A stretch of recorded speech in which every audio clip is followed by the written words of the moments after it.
Donc nous sommes à Gorges, au moulin à papier du Livau, donc un moulin qui a été restauré en 2010 et qui a ouvert au public pour des visites en 2015. Il appartient à la commune de Gorges donc, et il est géré par l'association pour laquelle je travaille, qui s'appelle Pour les arts graphiques en la vallée de Clisson. Donc nous faisons des visites tous les jours à partir de mars. Là on a ouvert au 19 mars jusqu'au début novembre. Donc c'est ouvert tous les jours pour le public, en visite individuelle, visite guidée animée. Et le matin, nous recevons de nombreux groupes, des classes scolaires, des associations diverses, de personnes âgées, de randonneurs, enfin des choses comme ça. Donc là pour des visites groupées.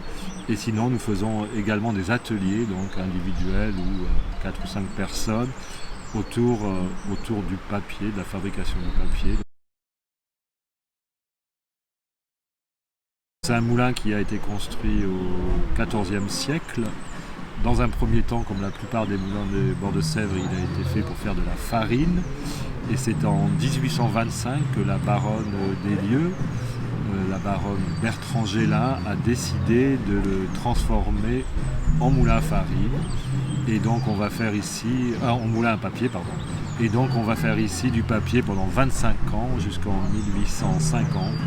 Et en 1850, son héritier, ruiné, décide de retransformer à nouveau son moulin en moulin à farine, et on continuera à faire de la farine jusqu'en 1952.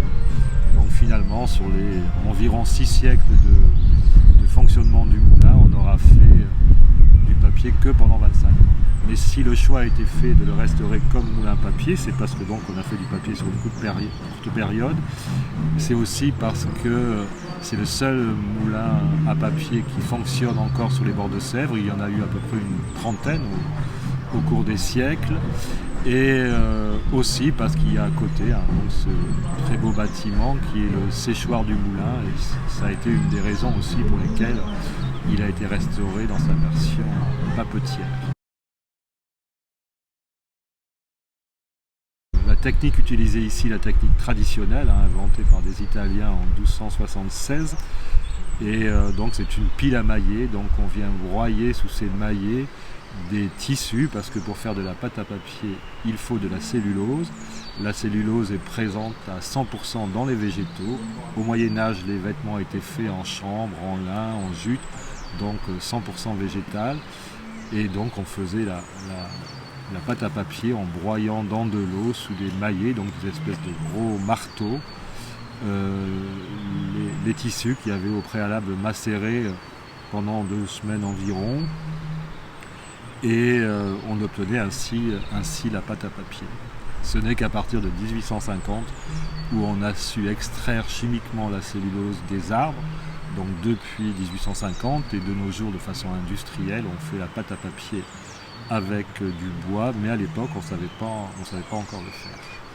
Donc les tissus étaient ramenés dans les moulins par des chiffonniers, c'était un métier très réglementé, et donc on mettait à tremper donc tout ce qui était les vieux vêtements, mais aussi les vieux draps d'hôtel, d'hôpitaux, des vieilles voiles de bateau, enfin tout ce qui était fait en tout cas avec des végétaux. Et ainsi on obtenait une pâte 100% cellulose. On est partenaire donc du musée de l'imprimerie à Nantes qui nous fournit des chutes de papier d'art, alors du papier chiffon, donc fait avec des tissus de façon industrielle, mais quand même des papiers chiffons, donc assez traditionnel comme méthode. Et nous, pour fabriquer notre propre pâte à papier qui nous sert donc pour nos ateliers, mais aussi pour divers objets que l'on vend dans la boutique, nous recyclons du papier en fait pour ne pas faire couper des arbres. On recycle du papier, donc notre pâte à papier est faite avec du papier, et donc nous fabriquons de nombreux objets que nous vendons dans notre boutique et qui sont 100% fabrication main et artisanale. Donc.